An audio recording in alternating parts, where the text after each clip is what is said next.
in the words of Bill Belichick, we're on to Cincinnati, man. Cincinnati surprisingly came into last place in the division at a record of 9-8.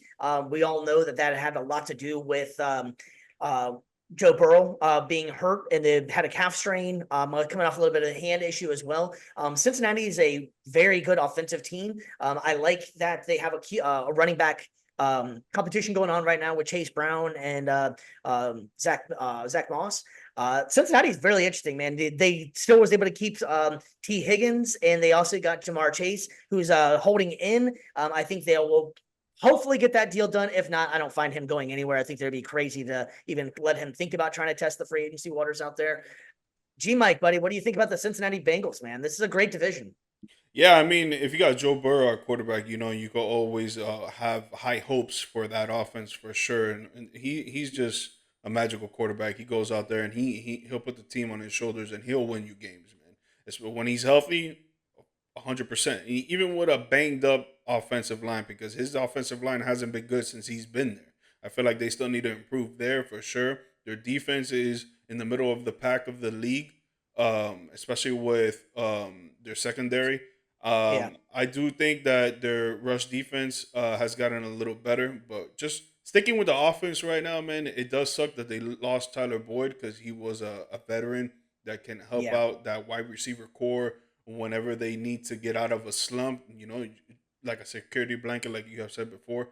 I hate the fact that they lost Joe Mixon, but they bring in Zach Moss that he proved himself in Indianapolis last year, and he Mm-hmm. was carrying the load for Jonathan Taylor that wasn't there for most of the season. He really proved himself, so maybe he could be the RB1 that Cincinnati still wants, because Joe Mixon was doing work even with Joe Burrow out, and that's tough for a running back that doesn't have a good quarterback. It's tough for a running back to really do work in this type of league that in this generation, back in the days, 10, 20 years ago, you didn't even need a quarterback. If you're a good running back, you're scoring touchdowns and you're getting a lot of yards no Yeah. matter what. But now it's a different game. And Joe Mixon was doing work. Sucks he went to the Houston Texans. It's going to be great for the Texans, but I don't think it's going to be as great for the Bengals. We got to see how Zach Moss is going to play, because he doesn't have the dynamic of what Joe Mixon has with dumping the ball off, that Joe Mixon could get like 10 catches a game if Joe No. Burrow wanted to throw the ball to him. So we got to see if Zach Moss can do that. Yeah, I wouldn't be surprised if he's actually number two. I kind of thinking that the battle they have going on down there, I wouldn't be surprised if Brown actually overtakes that spot from Zach Moss. Yeah. They have definitely that's a good problem to have, is two worthy running backs out there. Yep. BC, what's your thoughts, man?